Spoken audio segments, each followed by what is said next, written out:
আগামী বছরের হজে যেতে ইচ্ছুক মানুষদের জন্য নতুন নির্দেশনা দিয়েছে ধর্ম মন্ত্রণালয়।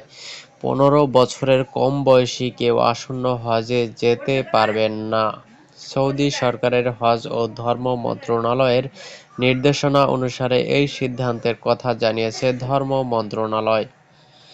বুধবার মন্ত্রণালয়ের উপসচিব মামুন আল ফারুকের সই করা এক বিজ্ঞপ্তিতে এসব তথ্য জানানো হয়েছে।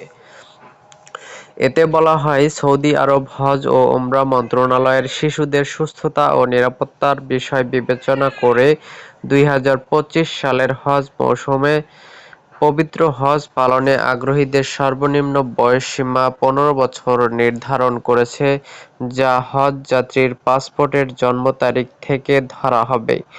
সরকারি ও বেসরকারি উভয় মাধ্যমে নিবন্ধিত হজযাত্রী, হজ এজেন্সি এবং হজ কার্যক্রমে সম্পৃক্ত ব্যাংকসহ সংশ্লিষ্টদের এই নির্দেশনা ফলো করতে হবে।